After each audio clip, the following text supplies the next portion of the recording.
No. Breaker Crunchers, welcome to another exciting edition of Couch Crunchers, where we're missing our bald-headed man, but instead we've got the bearded bros, Sam and Tyler. How you guys doing? Pretty good, man, and I'm liking that nickname. I appreciate that. The bearded bros. That's the three of us, man. We are the bearded bros, but I'm doing great. Check it out, my dodgeball league. We got shirts. Triple D dodgeball league.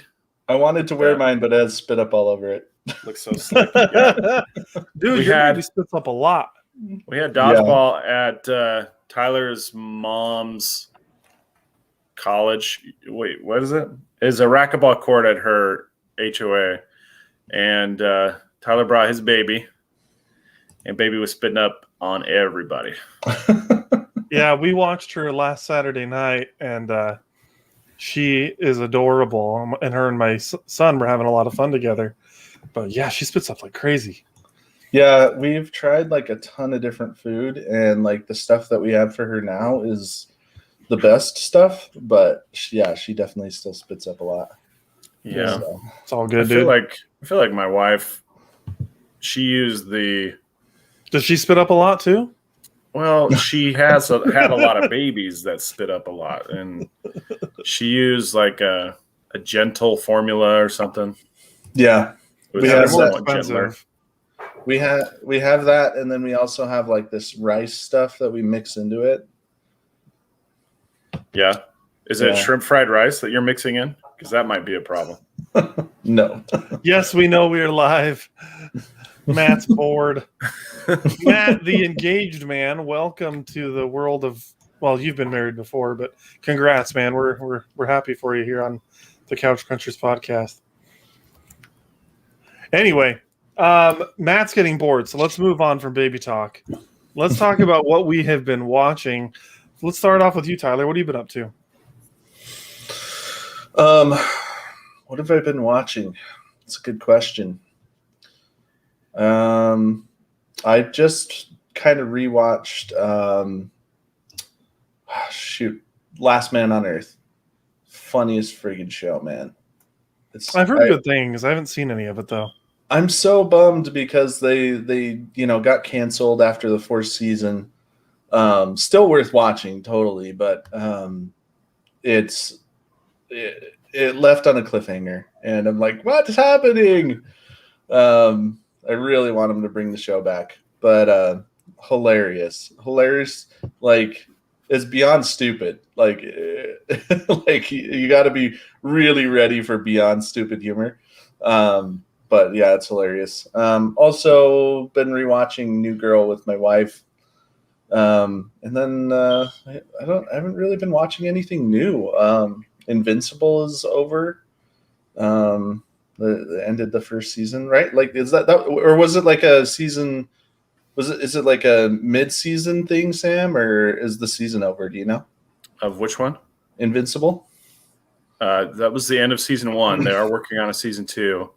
But if you're really bored, Superman and Lois is back. Oh, okay. You can get caught up on HBO Max. They're back for episode 6, aired on Tuesday. So yeah, there's a new episode for you to watch if you're all caught up on the first 5. Yeah. Cool. I need to watch those first 5. I haven't gotten around to them yet. Good. It's a good show, man. I've heard it is from you and Lance. You both really like it. Yeah. Yeah, it's not bad. Like, I was definitely really worried about it from like the crossovers and stuff, how I haven't liked Lois like at all. Yeah, I didn't like her much in the crossovers either. But yeah, I mean, and then I was also worried because I really hate how they pad his Superman suit. Right, he looks silly, dude. I haven't seen it live, but in pictures, it looks pretty bad. Yeah, it's bad, but because like his original Superman suit and like when he would cameo in Supergirl, I thought it looked cool enough. Like he looked fine, but then they went and like added padding to make him look twice as buff. Get him to the gym, man. But he only has the padding in the super suit. He doesn't have it in his regular getup. Yeah. Yeah. Well, it makes his neck look tiny. And his head and Yeah. it just makes him look like it makes him look like he's hulked out when he turns into super. He has to like go through a transformation, like It's a new physical superpower. transformation. Yeah. You know who has no neck? Tyler. Look at this guy. That's like the camera's not showing his neck.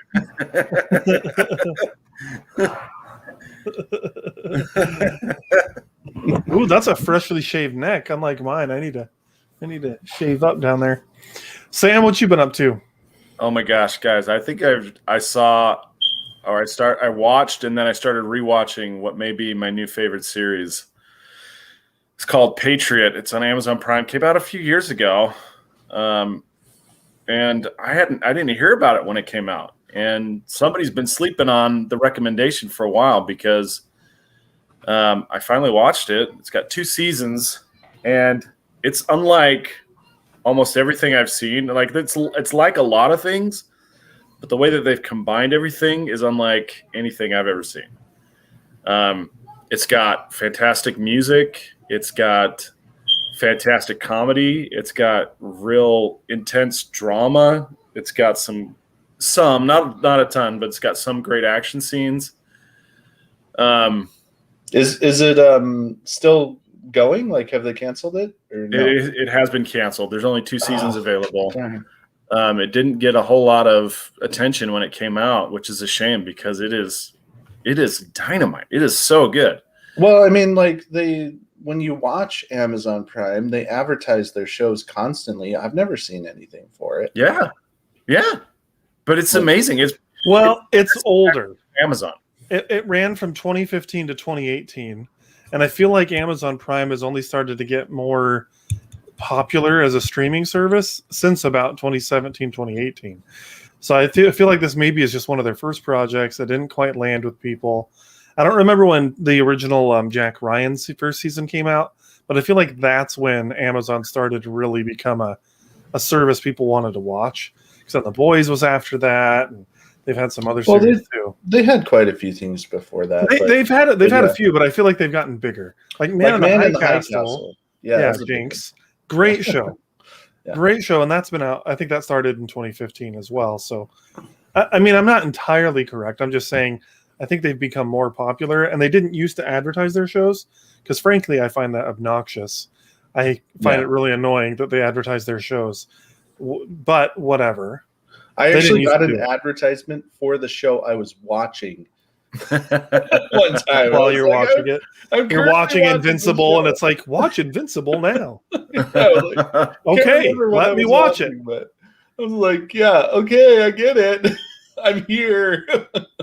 Seriously, though, before I talk about any other shows that I've seen, I really think we all need to watch Patriot. If you haven't seen Patriot, it's an older show, but hardly anybody saw it when it came out.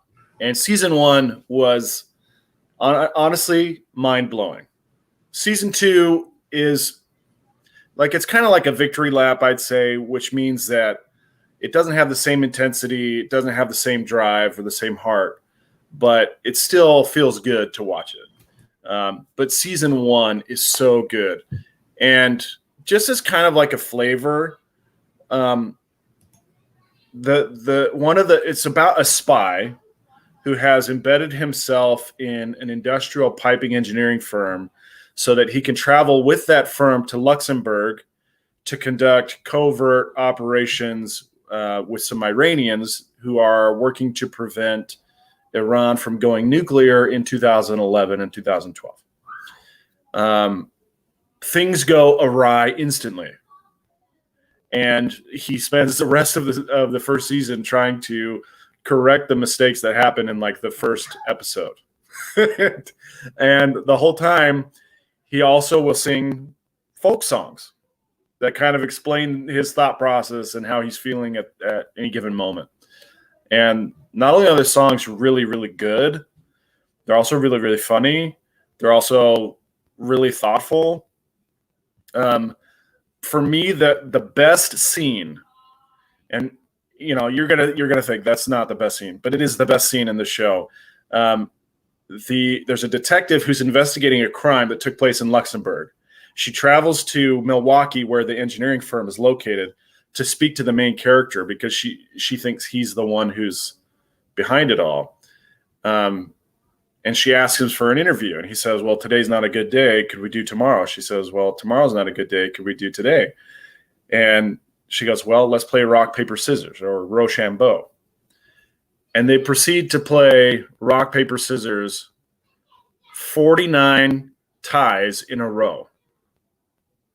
49 ties in a row. No cuts, no retakes. They have to play rock, paper, scissors 49 times in a row and get the exact same thing 49 times in a row. No cuts. It takes like 2.5 minutes of them just playing rock, paper, scissors. And it's so intense and it's so amazing. Like if you watch people play rock, paper, scissors 10 times, you're like, okay, what's happening here? You see it 20 times. You're like, what are they doing? And then by the time you get to 40, you're like, let's just see how long this goes, right? Let's see how long they can keep this up. And it's incredible. It's incredible. They had to rehearse it. And if they screwed it up, they had to reshoot the whole thing. And you can tell that it took them all day because as they were finishing up, the sun was going down in the take. That's it's funny. incredible. It's an incredible show. So I definitely recommend, if you have Amazon Prime, check it out. It's called Patriot, not The Patriot. Don't get it confused with that Mel Gibson movie.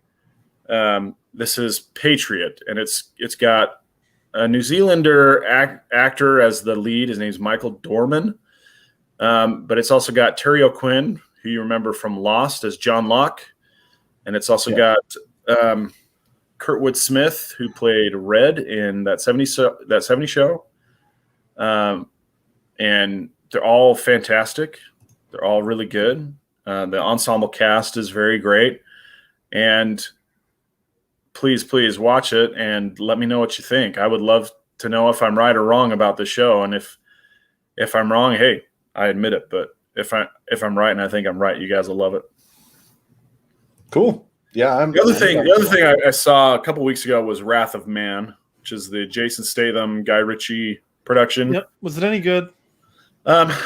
Okay, so you know how most Guy Ritchie movies have kind of like a wisecracking guy, and it's got some fun and kind of up-tempo beats.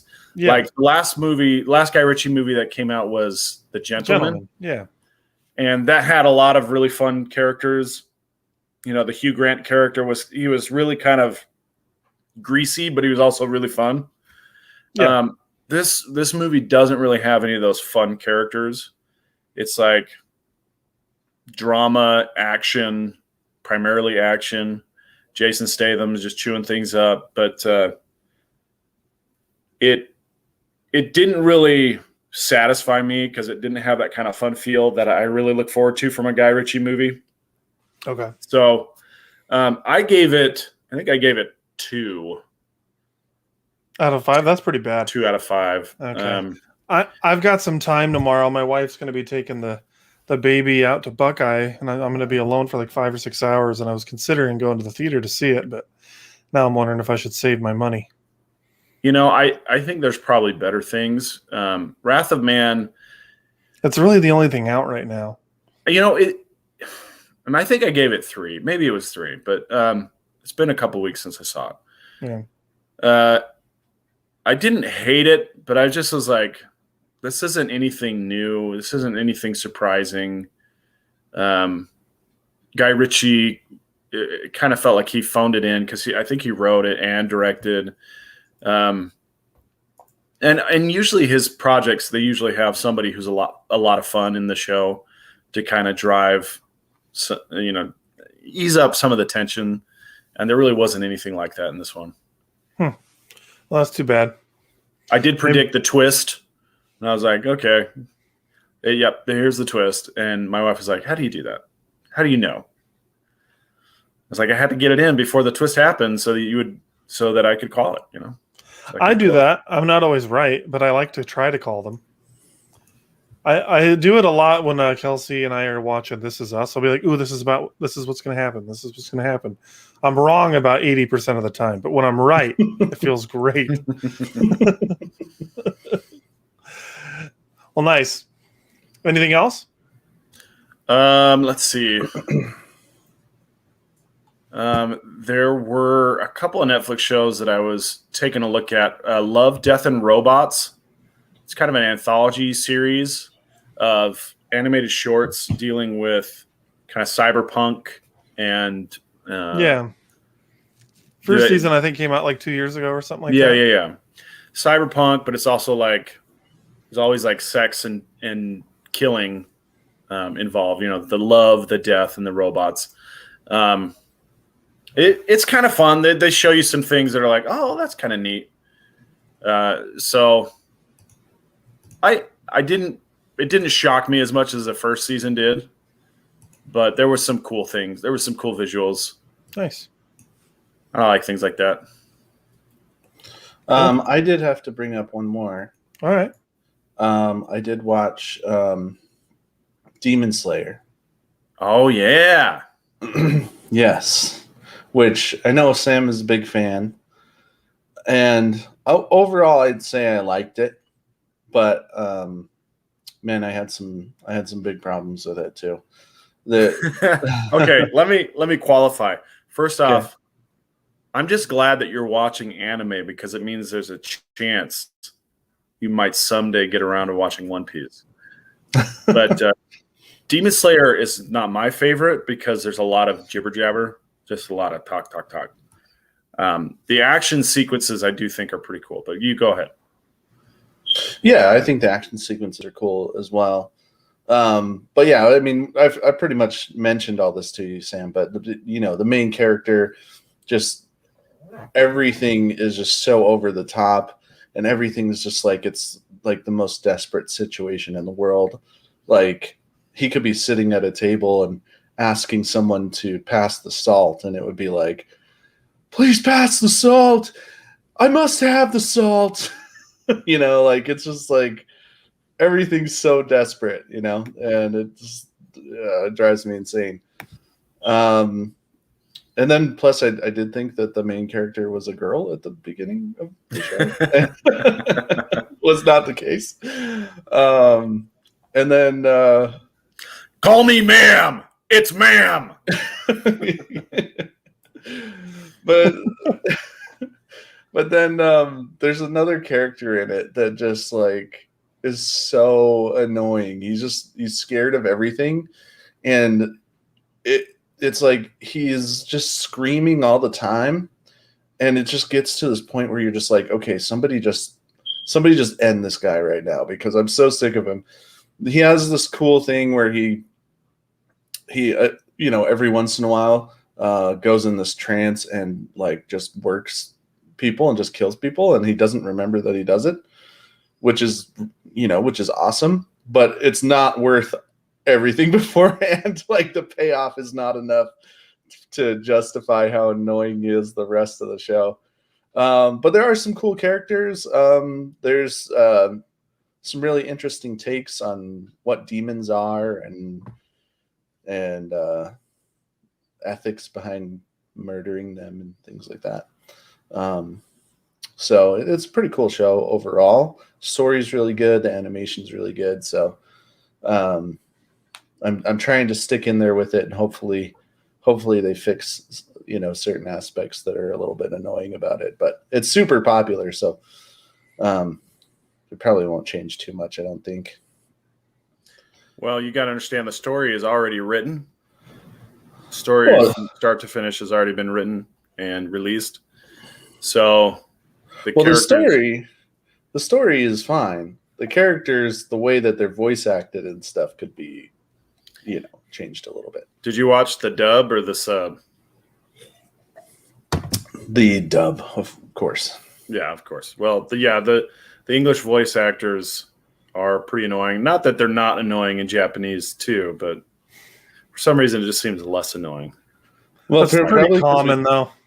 We don't understand inflection in Japanese as well, so it's probably not like as annoying because we just don't really get how they say things as much. But Maybe. I just have noticed that in anime, a lot of the English voice cast can be over the top, but that's also part of the style. yeah, I haven't seen Demon Slayer, so I don't know exactly, but like most of the anime I've watched, the voice acting can sometimes be great, and sometimes it's like, okay, take a chill pill. One Punch Man is fantastic. You're gonna be fine. I need to watch that. Still haven't given that one a shot. Oh, I thought you did. No, my brother did. Michael did. I know, but your kid was One Punch Man for Halloween. Yeah, because a friend in Colorado made that outfit for her kid and gave it to us. Oh, and okay. It just so happened that it fit him.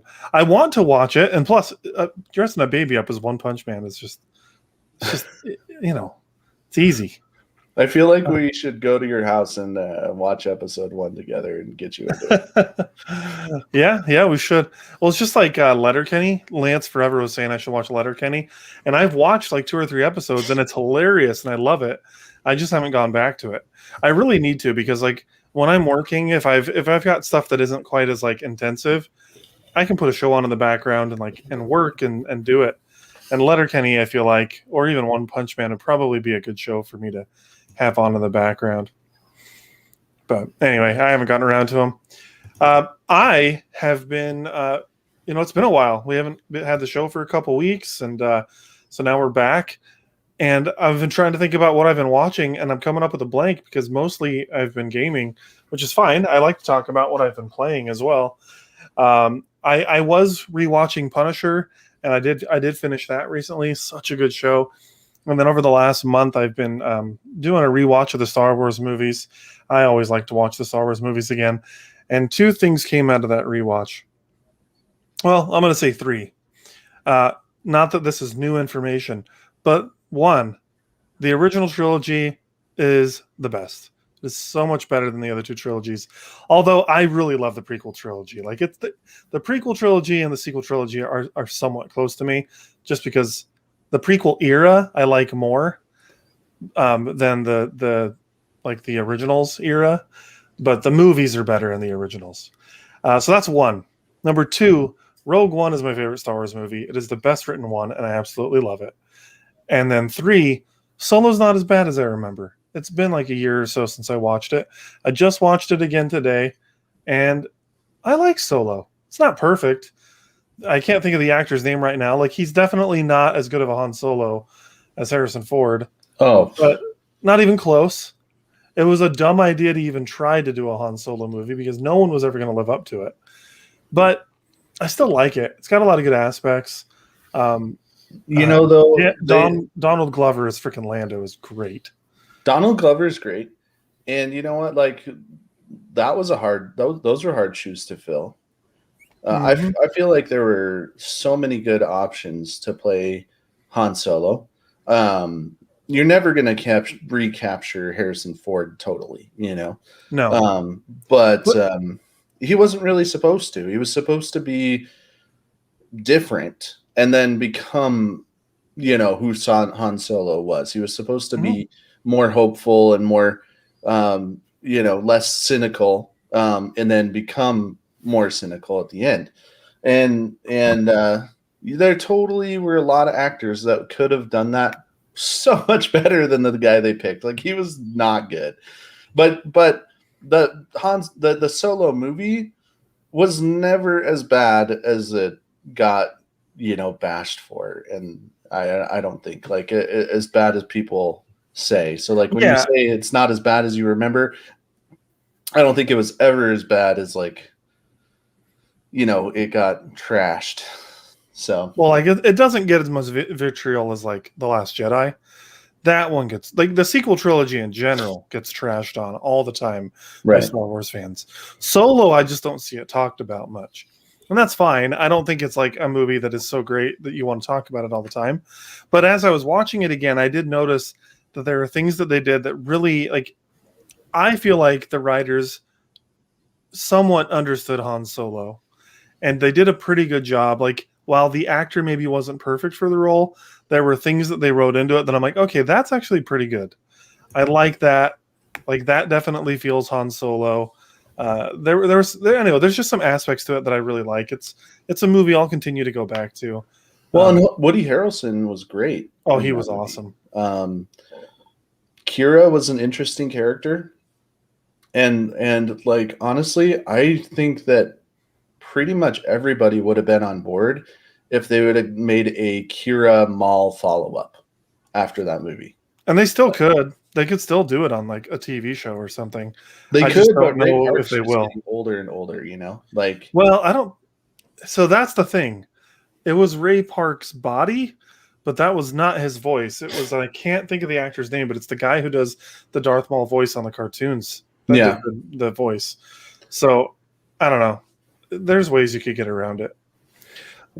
But anyway, that's kind of some of the stuff I've been watching. I know it's nothing like on the fringes. Who hasn't heard of Star Wars? But I did want to spotlight Solo a bit because it's not as bad as people say. And then I've been playing some Far Cry 5. The Mass Effect Remastered Legendary Edition came out. And so I had a few days off this week, and that was nice. I got through the first game, and I'm a few hours into the second game. That trilogy is insane.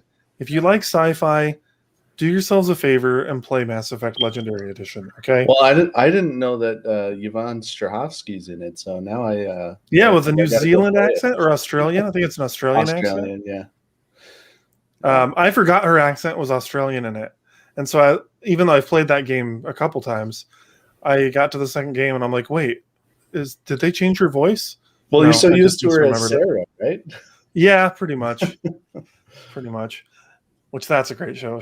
Chuck is so good. Chuck is fun. So that's kind of what I've been up to, guys. If you like sci-fi, I know you haven't played the Mass Effect games, Tyler. Now's your opportunity. Maybe wait for a sale, but when you see that thing on sale, pick it up, man. I won't lie to you. They're old games. Just because they're remastered doesn't make them not feel old. You know what I mean? They just look prettier. Yeah. But it still feels like a game made in 2007. Did you get it on PC? I did. Okay. Well, kind of. I have EA Play Pro, and it comes with that. So okay. I didn't bother buying it because there's other games. EA money. I get it.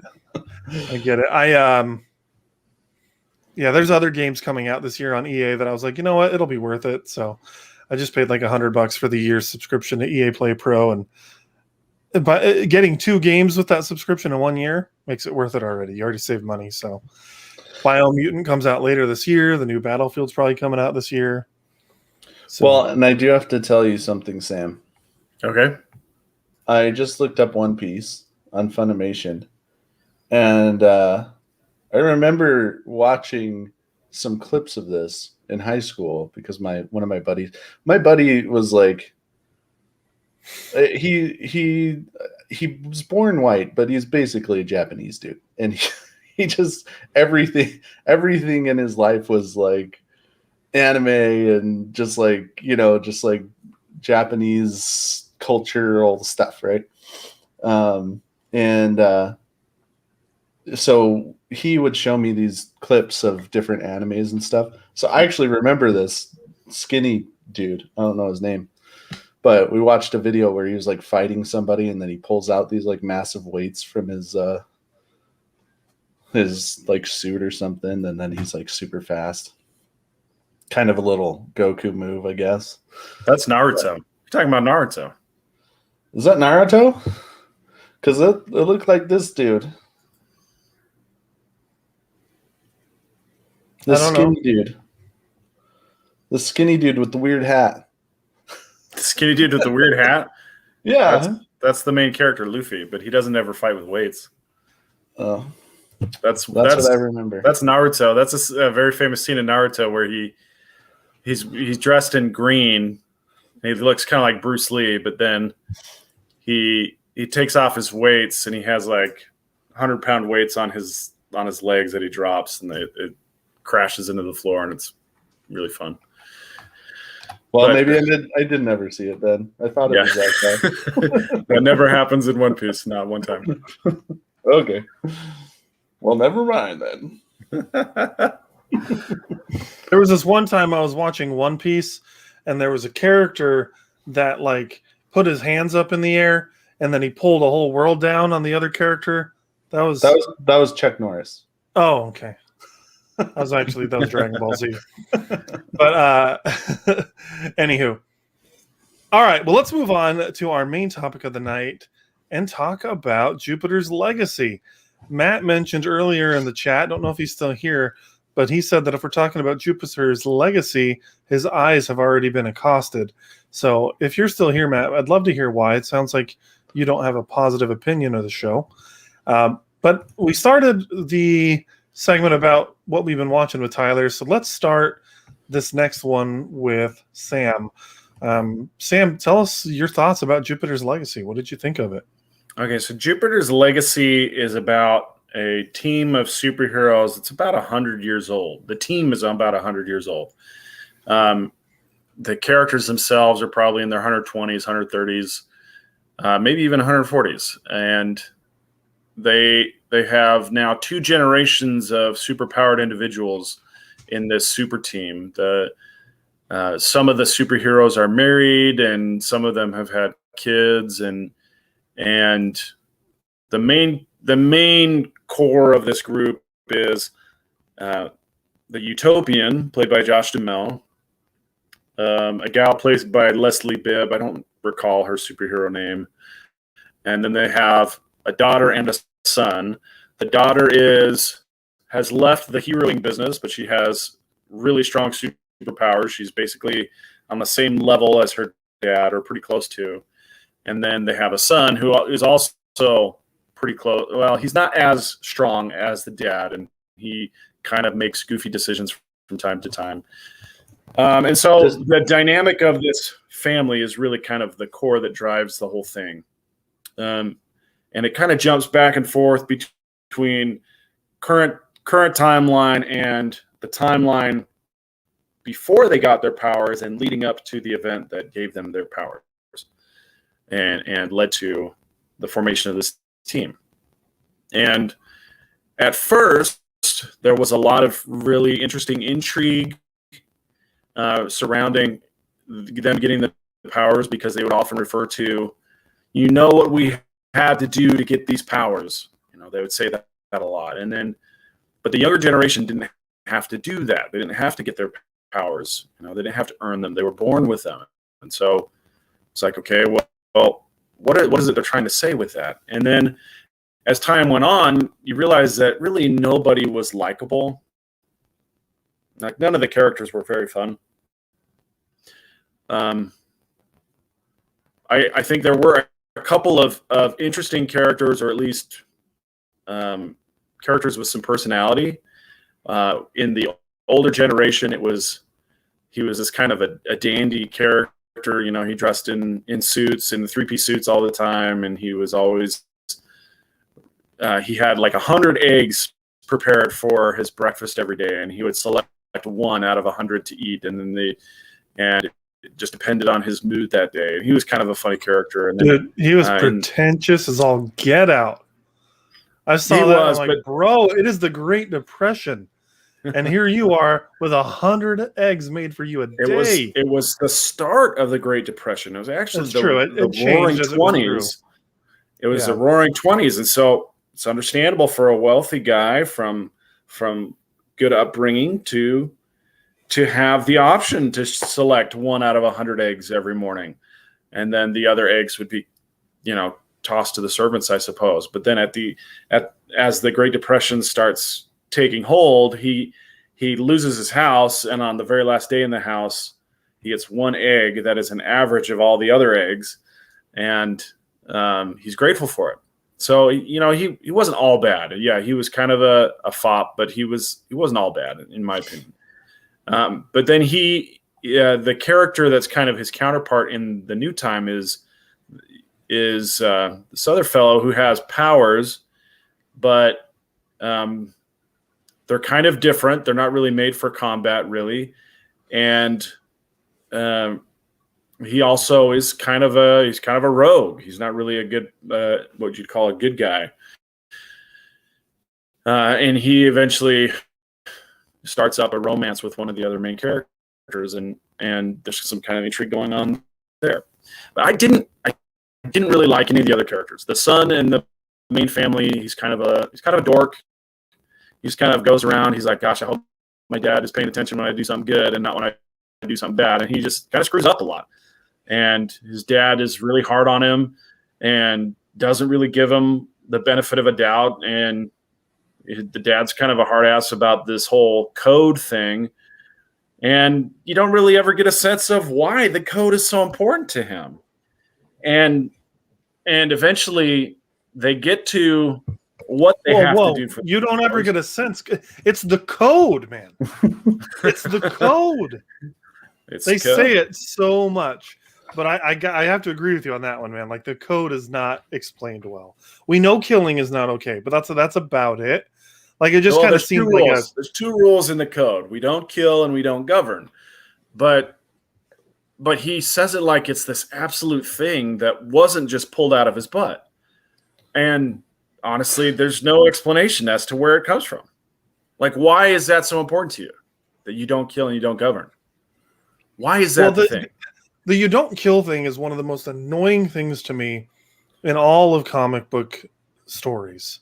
Superman, I loved the character, but man alive, in Smallville, was it so annoying how many times you refused to kill a character just so that they could come back and kill dozens of innocent people because he wasn't willing to do what it took.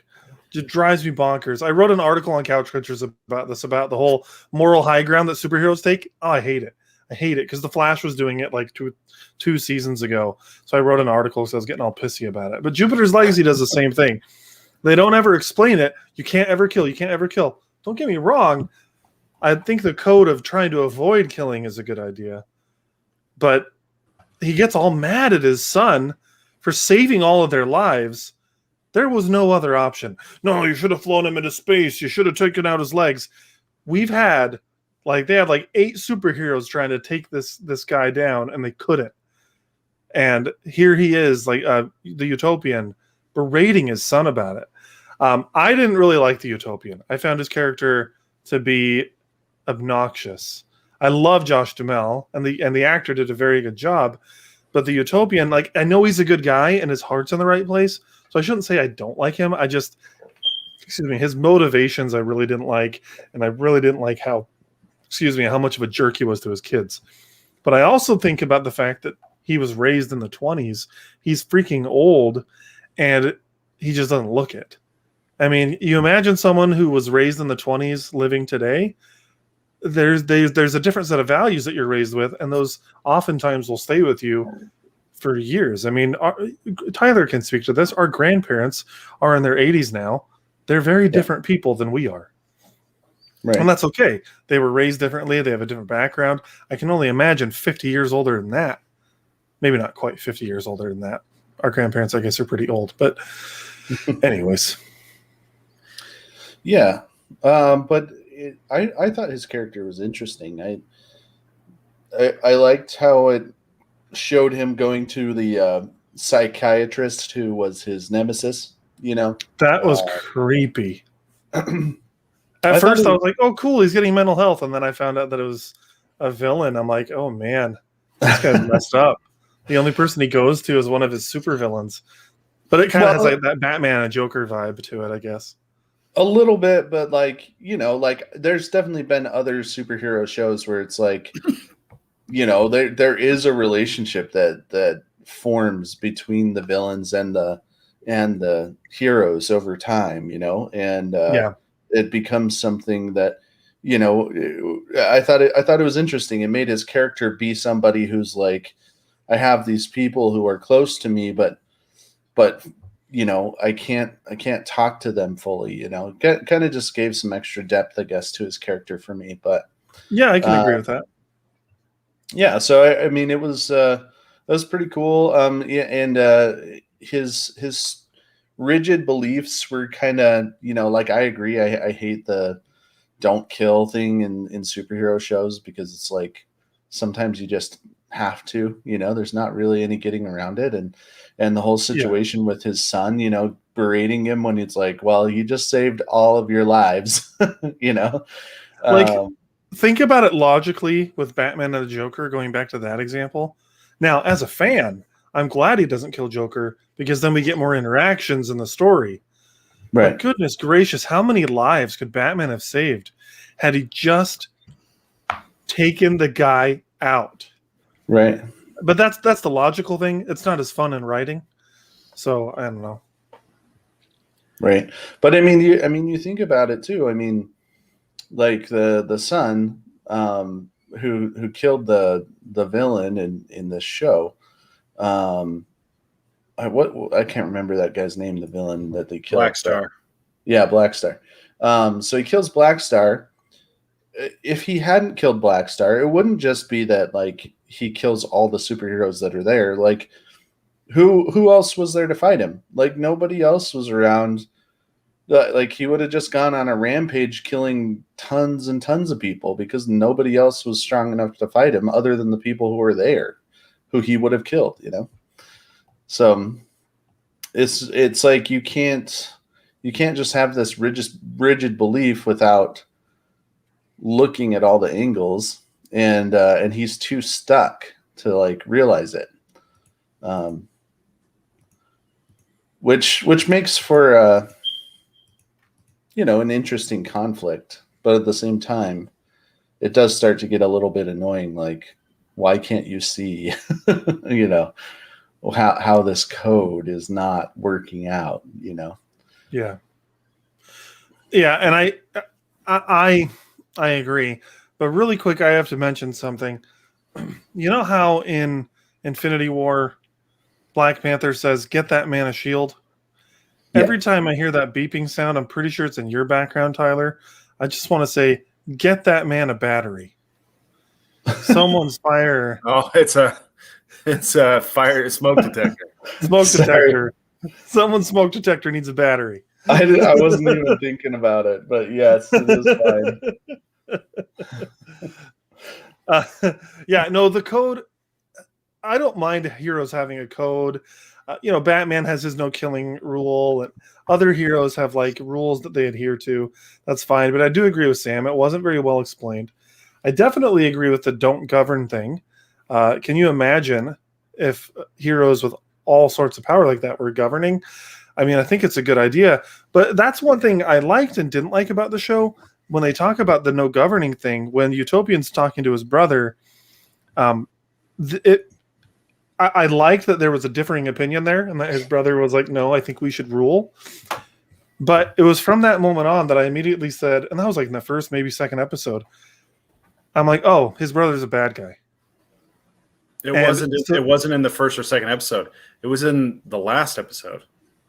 No, they had a earlier on in the season, they had a conversation about ruling. I can't remember exactly what episode, but there was a conversation. They didn't reveal that Utopian's brother was a bad guy until the final episode. But I remember very early on in the show looking at him and saying, "Oh, he's the bad guy." Yeah. And so it wasn't a surprise to me. That was an issue I had with the show.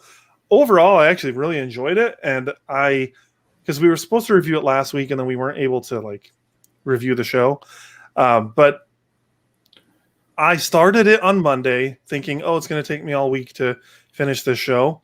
I finished it Tuesday morning because I just like got so into it. Like I really enjoyed watching the show.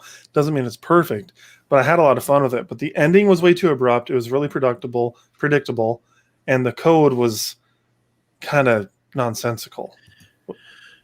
Yeah. Okay. So the thing that kind of drove me through the series wasn't the characters. It really wasn't the story. The story wasn't really compelling to me.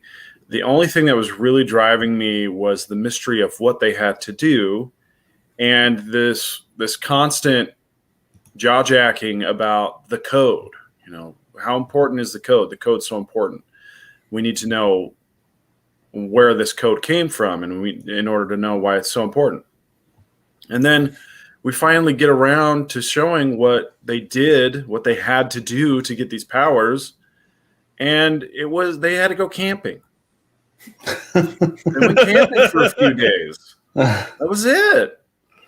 And it was like, oh well, we have to get along. We have to learn how to get along. And it was basically a corporate retreat, right? You got everybody together from mom and dad's business, their steel mill or whatever, the executives of the steel mill.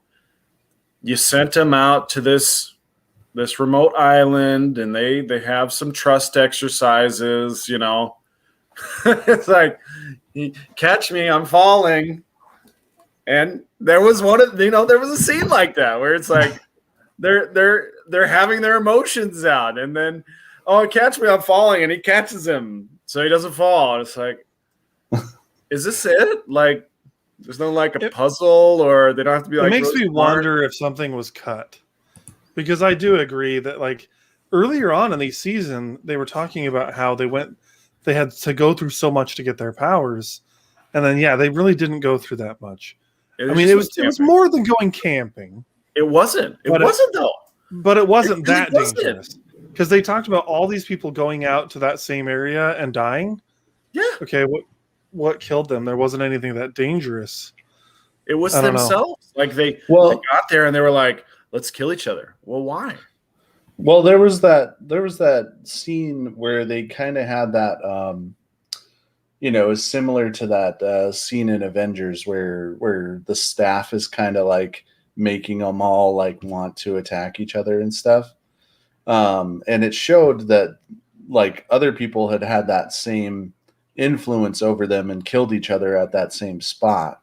Sure. And they kind of had to like overcome their grievances and anger and stuff. Festivus, airing of grievances.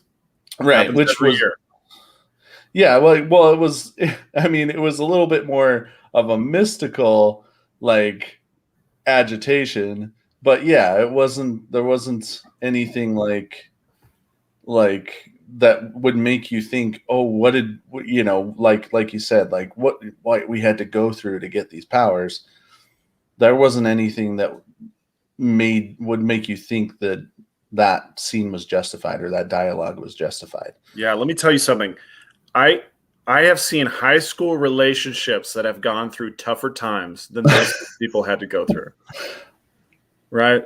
I have seen prom dates that went through tougher times than what they had to go through.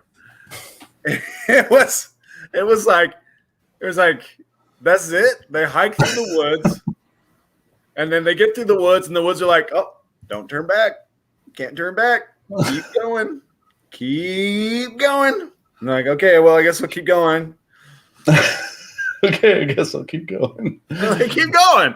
And then they get to the center, and it's like, oh, I'm so tired of walking. And the other guy's like, I know, me too. Let's fight. And so they start fighting. And then they finally got to the cave, and all they had to do was just stop being a little bit mad at each other. And the girl's like, their hands on the wall. Wait, let's stop being mad. Let's all get along. I'll make a fire. We'll cook some s'mores. It'll be great. And the Utopian Josh Jamel walks over and he's like, this wall is really nice.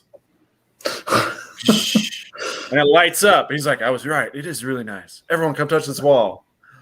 And they all go over and they're like, this is a really nice wall, man. You were right. I'm glad we came.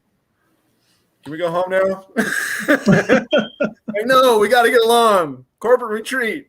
That's it. That was it. It took like an hour to walk through that. Sponsored by the steel mill. It was just a corporate retreat. That's all they had to do to get their powers. So I also really liked. I did like the. They didn't even have to play dodgeball, man. Like we have tougher times at weekly dodgeball. The character you guys were talking about earlier with the eggs that I was saying was pretentious. I liked his character, even though like I found him to be. You said he was pretentious. I said I liked him. You said he was. I did. I said he was pretentious. If I said you guys said it, I misspoke. I said that. I like the character though, and I was disappointed we didn't get to see more of him. I think his name's Matt Lanter. He's the voice actor for Anakin in the Clone Wars. That's why I'm familiar with him. But I wanted to see more of him. We only really got him in the flashback, so I'm hoping season 2, we get to see more about him because he was the one that supposedly betrayed them, and then his son was in the show dating Utopian's daughter and all that. I think they've set up something cool here. I do agree that there were some sore spots in the show, but I think they've set up a cool universe, and I'm interested to see what comes next. I like superhero stuff, and it's fun when it's not Marvel. You're not interested, Sam? I mean, dude, it wasn't fun. For me, it wasn't fun. It was for me. I didn't like any of the characters. The younger generation all seemed like, the most stuck up, just such cliche, like rich kids, like the one rich kid who wants dad's approval and the other rich kid who just rebels all the time. And everybody was so flat, one-dimensional, and nobody did anything that surprised me. There was a little bit of surprise from the guy who was dating the Utopian's daughter. He was like a little bit of dimension. Everyone else was just like no surprises, super generic. Not even like no one could even crack wise. No one could even tell a good joke. I was like, it was a really serious show. I was why? expecting it to be more comical, but it wasn't very funny. Why can't it be fun at all? Why can it not be fun at all? There was like the gang of burglars that were kind of fun, but they weren't fun. Even they weren't fun. And the code, and then they get to the code, and the code is just basically no. Listen, this is the code. I just thought of this. How about this is the code? And we devote our lives to it for no reason. No killing, no governing. That's it. I just figured it out. Pat myself on the back. Maybe they haven't gotten to that part yet, Sam. Maybe they're going to have more flashbacks in season 2. Yeah, maybe the flight back from the corporate retreat was just a lot of like him scribbling on a pad of paper like, we should have a code. The code is don't stick peas up your nose and hot dog Wednesdays. No, that's not it. No. I think that's actually a pretty good code. It's equally arbitrary, right? I mean, they're good rules for sure. I like the rules, but why do you care so much? Like, maybe being a superhero gives you some great qualities that would make you a great leader. And maybe you should lead. Maybe you should govern. Or maybe being a superhero gives you some insight about the fragility of life and how precious it is. And so when you have that decision that you need to take a life that it is meaningful to you, maybe there's something like that we could have at least discussed or explored. But they didn't. It was just like, hey, you know how those paint by numbers, you can just fill in the blanks and you don't really have to think about it. Let's do that, but a show about superheroes. And we won't add any depth or imagination to anything. It'll just be like paint by numbers. And you won't have to think about it at all. You'll just tune in. You see Josh Jamel wear this weird beard, and it'll be great. And Leslie Bibb will be old, and she'll still be Leslie Bibb. It'll be great. I don't know. I don't know. Do you echo this sentiment, Tyler, or did you like it more than Sam? Because I liked it more than Sam. It's sounding like I liked it more than Sam. I have the same feelings about it. I just don't know that I'm as passionately angry about it. I don't know. Sam's like, I wasted 7 hours of my life on this. Oh man, I like spending time thinking about movies and stories and stuff. So even though it wasn't my favorite, I did enjoy it. I will, before I ever watch Jupiter's Legacy again, I will rewatch Patriot 3 more times. Well, I'm excited to get into that. Maybe that's something that I can watch with my wife. Yeah, we'll text about season. Don't go into season 2 before we text, though. Okay. All right. Sounds good. What did you think about the sister in this show? The daughter? Yeah, the daughter, the sister, whatever. Yeah. So what do you mean? What did you think about her? Well, I just thought it was like, blah. Like, I don't like, I was just like, she's just this over emotional, annoying. I'll tell you what I thought. In a sea of unlikable characters, she was the least likable. Yeah, it was just, why is she here? What is the point of her? I didn't really get why she was even there. There appears to be a long game going on. That's what I'm taking from it, because she wasn't very impactful in this season. And I think it was maybe a mistake to release it the way they did, because they called it like part 1 or something like that. And nothing resolved. And that was a big issue for me. I don't mind cliffhangers, but it feels like we've literally only gotten half of the story. It's like we got to the end of the second act, we got a big reveal. Where's the resolution? And we haven't gotten any resolution. And I do think that was a mistake on the creator's part.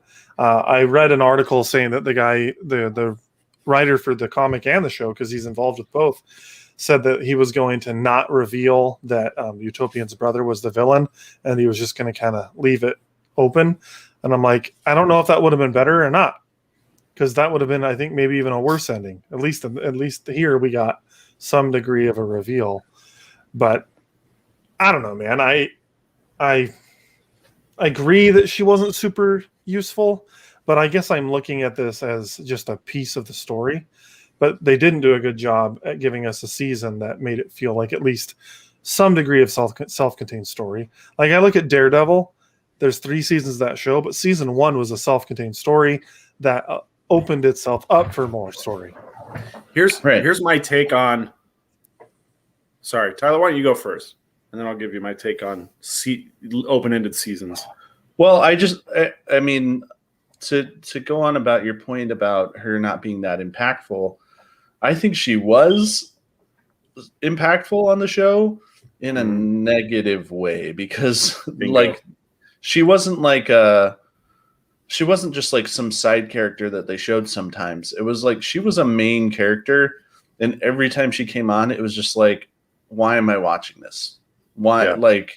And it's like, even if this is building to something, like, is it really going to pay off with how annoying it is to watch her right now? You're talking about her storyline like I was talking about Millie Bobby Brown's storyline in Godzilla vs. Kong. Like, every time her story came up online, I was seriously rolling my eyes and just like, can we get through this? But I didn't mind Utopian's daughter as much. Like, I didn't love it, but I didn't mind watching her story. I was kind of interested to see how it would unfold. She was a really whiny character, though. Pretty spoiled. Oh, yeah. Yeah. But anyway, what are you saying, Sam? Okay, so my take on open-ended seasons is you are not guaranteed a second season. You're not guaranteed another 10 episodes. You're not guaranteed any additional episodes. So leave it all on the table. Wrap it up. Get it all out there. Put your best foot forward, right? Like when we were reviewing The Old Guard, and they left the best character as a teaser for the sequel. And I was like, why? Why didn't we explore the gal who died every 2 minutes, drowning in the sea for 400 years? Why weren't we looking at that all this show? And instead of looking at the Old Guard as like, oh, they're old people. They're not immortal. They're just waiting to die. Like they just live a long time. And like everything that they did was like people who were living like it was their last day, which is the opposite, right? And this show is kind of the same way. It's like, this is the opposite of what you would do, right? Like, it just every choice that they made, I was like, okay, why? Okay, when I discipline my kids, I don't like to do it. It makes me feel bad. It's like, one, they're behaving badly because I'm a failure of a father. Two, I have to correct them, and then they think I'm mean, and it feels bad. But when the utopian corrects his son, he's like, there's no like regret, there's no second thought. He just does it, and he never looks back. And I don't ever do that. No parent I know ever does that. They're always like, man, I really wish I didn't have to go there. And then they make up with their kids, right? And if they don't, then their kids reject them like the daughter does, right? And that makes sense, right? If you have a poor relationship with your father, sure, you might lash out and do things that are, but she is joyless. She's not even fun when she's having fun, right? When she's getting wasted, she's not even fun. It's like, oh, geez, why are we watching these people punish themselves? Because it's punishing us. It's punishing you. Yeah. I feel like right now there's a big push in film for this, like people are trying too hard to be to make characters more interesting by delving into their emotional states more, and it is just coming off as trying too hard, and I feel like there's a lot of that in this show. Not that there aren't redeeming aspects to the show as well, but yeah, like the son, his relationship with his dad, the girl, the dad who's just, really crappy at being a dad, but really good at being a superhero. Like all those relationships together are just feel like I'm really trying really hard to make these more interesting than what I need to do. And they could have given a lot more time to building the story about the, like you said, Sam, the code, and making the flashbacks more than what they were, and touching a wall and having things light up. So yeah, I mean, it was just too much of this, like, we're going to try really, really hard to make these characters interesting, and then they come off as not. So I don't know. Who had some really tough tasks, and it was kind of a superhero movie, was Umbrella Academy. That was a tough thing. Those are tough stories that they have to go through, right? And they're basically kind of the same setup, right? You have this group of heroic or superpowered kids, and they have to go through some really, really tough times together. And they do a really good job of showing what those tough times are like, and the feelings that they feel, and how, sometimes they can joke about them, and sometimes they are really, really serious about them. But they deal with them together better than they deal with them alone. You had Klaus. Yeah. Klaus was basically, the drug habit. To, he turned to drugs to deal with his emotional issues, like the daughter did. But he's also really fun to be around, and he's a really interesting character. And the idea is that you can have characters who make choices. And they're not always bad, and they're not always good, and they're not always 100% in either direction. Sometimes they make choices that have dubious results, Umbrella Academy did way better at this than Jupiter's Legacy. Yeah, and I mean, I feel like they had a harder overall plot to do that with, because like some of the things that they were dealing with were so off the wall, like, the brother going to the moon for a little bit and then coming back and getting a monkey's body, that was a lot harder to actually make it not sound, funny and more dramatic, so yeah, I feel like they did a much, much better job under harder circumstances. So I can't disagree with that. Umbrella Academy is definitely a better show by a pretty wide margin. Yeah. I feel like we're like just throwing this thing under the bus a lot, which is fine if that's how we feel about it. But should we just give it a rating, or are there more things you guys want to stab it about? Well, what were some of the things that we liked about it? You tell me. Well, I liked, other than his relationship with his kids, I actually liked the Utopian. I thought that his past with growing up and seeing what his dad had really become, and that he was actually a really good dude, and he was always trying to do the right thing, and his, even though it was a little anticlimactic with how they got their powers, I feel like his character development was done really well. And I thought that some of the visuals, like sometimes when they were flying around, like looked a little cheesy, but overall, I feel like the visuals in the show were done pretty well. Some of the fight scenes were really good. There weren't enough of them, but I did like what we got. Some of them. If they had too many fight scenes, their wigs and beards would fall off. And that was partly due to the fact that they spent too much time on the emotional side of things and not making it more of a superhero show like they should have. But yeah, there were definitely some good aspects to it. I felt like the quality of the acting in it was very good.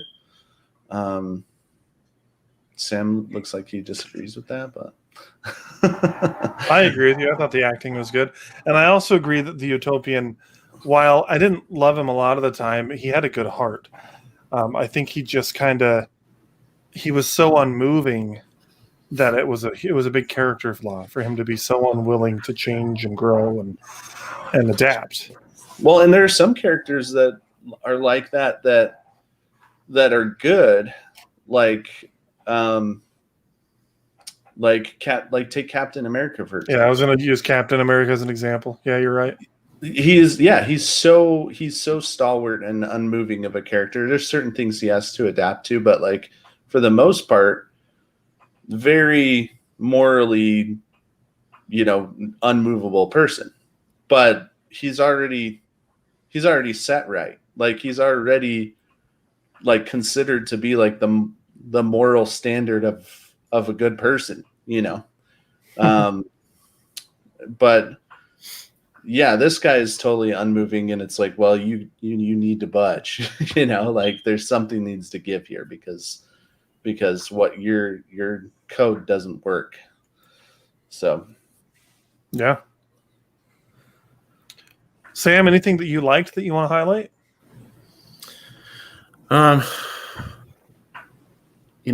Honestly, I thought I did already mention the the egg guy. He eventually takes on the moniker Sky Fox, but we didn't get to see any action out of him. He was cool. I also liked his son. Those were the only two characters I really got any kind of attachment to. Everybody else was just like they just felt to me either super dumb or super shallow. Just kind of like caricatures of actual people, Mm-hmm. like as thin as the comic book page that they were printed on originally. So I really didn't enjoy the show. The intrigue was enough to get me through the episodes. And then I felt like the payoff, like I had been punked. I was like, come on, where's Ashton Kutcher? Where's the hidden camera? That can't be it. That can't really be it. And it made me feel bad. So yeah. Didn't like What made you feel worse? Disciplining your kids or watching this show? Watching this show. Oh wow. All right. He feels bad about disciplining his kids, but not that bad. Not that bad. It's got to be done. Absolutely. Also, I just want to say something that we don't need to focus on, but I do not think your kid acting out occasionally makes you a failure as a father. You mentioned that earlier.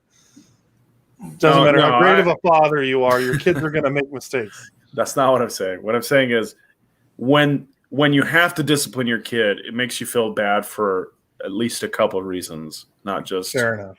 Not just having to do it, but there's always just a moment you're like, okay, I get it. When my kid poops in his diaper, he's 9 months old. He should be going on the potty. I just, I'm kidding. I'm kidding. Right now, as someone who's been through this 7 times, your kid's not going to poop in the potty until he's good and ready. I know. We tried to potty train our foster kids, and that was an uphill battle. That was tough. The potty training time always started right at like the end of our time with them, and at the end of time with foster kids, they're going to like overnight visits with their parents by then. And so it was really tough. We'd have them 5 days a week. We'd be potty training them. They'd be doing great. And then they'd go to their family. And when they came home, all of the training we did was undone. So then we'd have to start all back over. And it was just like this uphill battle that we never won. We never got any of those kids fully potty trained. So I'm not looking forward to that. Anyway. All right. Let's give it the cushions. Let's put this thing to bed. Let's do it. Tyler, start with you. Well, I was going to give it a 3, but the more that we've talked about it, I think I'm going to give it a 2 cushions and a throw pillow. Okay. Samuel? I'm going to give it 2, and I'm going to use those 2 cushions to try and like push it underneath the cushions and hold it down. I'm surprised you're giving it a 2. I thought you were going to give it under a 2. Hard. Like it's hard for me to give something less than a 2. Like you get at least a 2 for having convinced me to watch the show to begin with. Yeah, you get a 2 for having an interesting poster or trailer, and that's kind of where this is at. That's kind of where my interest in this. Like I said, the intrigue was good through the first episodes. It was enough to keep me going, but then when they revealed what it was, I was so mad. I was like, that was it. Come on. Nobody even died. No one even got hurt. Well, lots of people died. Just none of the characters you cared about, because they didn't develop them enough, so we didn't care. Give it a good bite. There was one death that was so fast that I didn't even realize the character had died. The one that like you see, he's like smoking a cigarette or something and just saying, "No, let them fight. They don't need us." And then he just died. I didn't even realize he died. I thought he just got like knocked back out of the way, but no, he died. Mm-hmm. All right. Well, I'll give it my rating. I'm going to give it a 3. You guys definitely talked my rating down. I was thinking 3.5, but the more we talked about it, I do kind of see some of the flaws in it. I liked it though. Overall, I enjoyed my time with it. Maybe using the word fun isn't particularly the right word, but I did find some of the characters interesting. I want to see where they go with it. I really liked the past storyline. I liked seeing Utopian and his journey to become the Utopian. Granted, the ending of that storyline wasn't as satisfying as I hoped. I mean, it was pretty lame that, like you said, Sam, they went on a company retreat and went camping in some harsh conditions, and that's about it. They weren't that harsh. The conditions weren't that harsh. Well, there was some stormy weather on the boat, if I recall. Yeah. Good point. Hey, that was hard. These are rich guys, okay? That was rough for them. They didn't know what it was like. That's a good point. That's a good point. We had to go through some. You remember what we had to do to get these powers? We had to fly, coach. Meanwhile, like their working class part of the team is like, yeah, this is fine. What's the big deal? Well, to be fair, better than being home. To be fair, though, before they went on all of this, the Utopian did go through some pretty bad mental. Yeah, I liked that stuff. That's some of the stuff that I liked. You know, there were things in this that I enjoyed. Like the Utopian was cool because of that. or like I enjoyed seeing the mental health side of things. So yeah, I'm gonna land at a 3. All right, so that'll do it for that section. Are there any headlines that we want to talk about? There's nothing I can think of off the top of my head. Yeah, Henry Sam? Cavill has been cast in the Highlander reboot. I did see that earlier today. I think that's great. I think that's cool. More work for him, the better. There was also, they did a reveal of Impulse for CW's The Flash, and he looks ridiculous. Okay, hold on. Let me Google this. I didn't see this. Impulse The Flash. Let's see. I honestly think I'm like a couple of seasons behind. Oh my gosh, is this oh my gosh, if this is real. Tell me if this is what you're talking about. Give me a second here. Is that what you're talking? Is that real? Yeah, that's what I'm talking about. That's it. That's awful. I understand they're trying to do a play on this image here, but in a comic book, it looks a lot better than. Oh my gosh, that's bad. He looks like a total goober. I'm so glad I'm not watching CW anymore. Wow. Oh my goodness, they have gone downhill. Do that first one, the one up in the top left. Yeah, there you go. Oh my goodness. He's so thrilled. Look how happy he's like. Dad, I'm so fast. I'm fast. Look, everyone, I'm this is fast. just the picture, right? They haven't revealed it on the show yet. Then no. Are you watching The Flash or no? No, I just saw this on Facebook today, and I was like, Is he related? Is he supposed to be related to the Allens? Yeah, he's their son. Oh, he's their son in the future? Yeah. Oh my gosh. If he's as annoying as their daughter was, this is going to be bad. Their daughter, like 2 seasons ago, was the worst. Nora, yeah. This is the worst thing I ever saw. Well, yeah, that's pretty bad. Yeah, I don't know. But I mean, I did hear Dune. I haven't seen the article for this. Dune's not coming to HBO Max anymore, I heard. And that's only coming to theaters. That kind of sucks. Oh. I'm confirming this. Because my brother said it to me, but I never saw an article about it. Okay, some confusion. Dune, okay, well, Deadline reports Dune will not adhere to the day and date release pattern established for the entire 2021 slate. Instead, it will premiere in Venice in September and then enter theaters for a time before finding its way to HBO Max. So yeah, it's not going to be, and this is IndieWire, that they're quoting Deadline. It's just the first thing that showed up when I Googled it. Yeah, so it's not coming to HBO Max day and date anymore. Granted, this isn't a big deal to me because I was planning on seeing that one in theaters regardless. You got to. Yeah, Dune was one I wanted to see in theaters. But if it comes to HBO Max fairly quickly after theaters, then I'll be pretty happy. Because if it's a movie I end up liking, I like to watch those again pretty quickly. And if I don't have to go to the theater again to see it, that'll be nice. I can just watch it from the comfort of my couch. But yeah, I thought that was crazy because I didn't buy HBO Max for Dune, but I'm sure there are some people that were like, oh yeah, look at all these movies that are coming to HBO Max. Oh, and Dune? I'm going to get my subscription just for that. And now they're kind of left out to dry. And that kind of sucks. Well, I mean, Dune, though, I mean, you kind of, that's a very visual movie. Like, you definitely want to watch that on the big screen. So, yeah. I think those people need to just go to the theater anyway. Yeah, Dune features some big sandworms.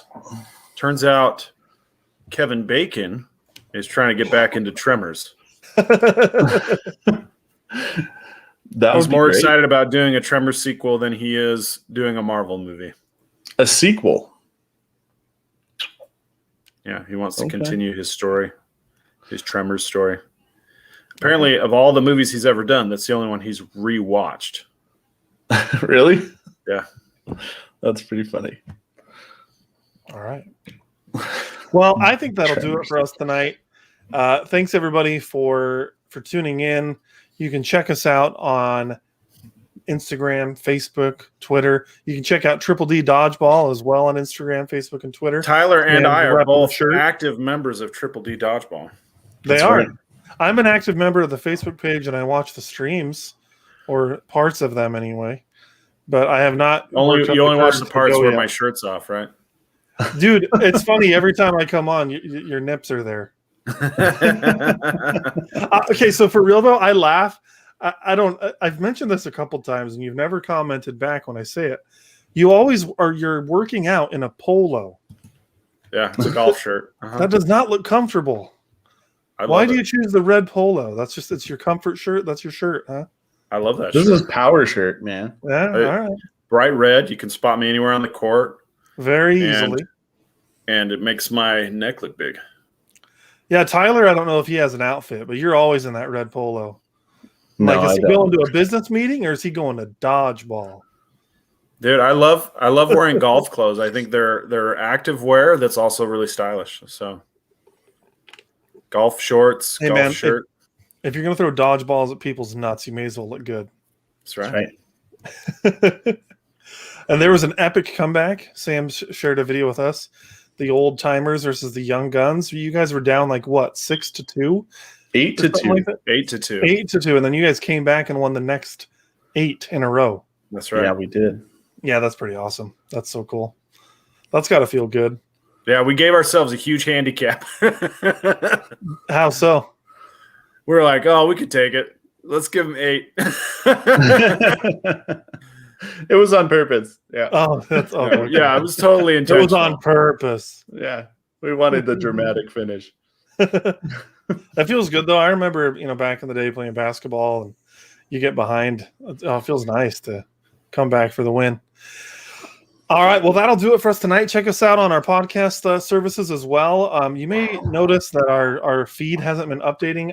I can't figure out why, so I created a new feed for the time being. If you guys want to find us, you can find us on Anchor, Spotify, iTunes.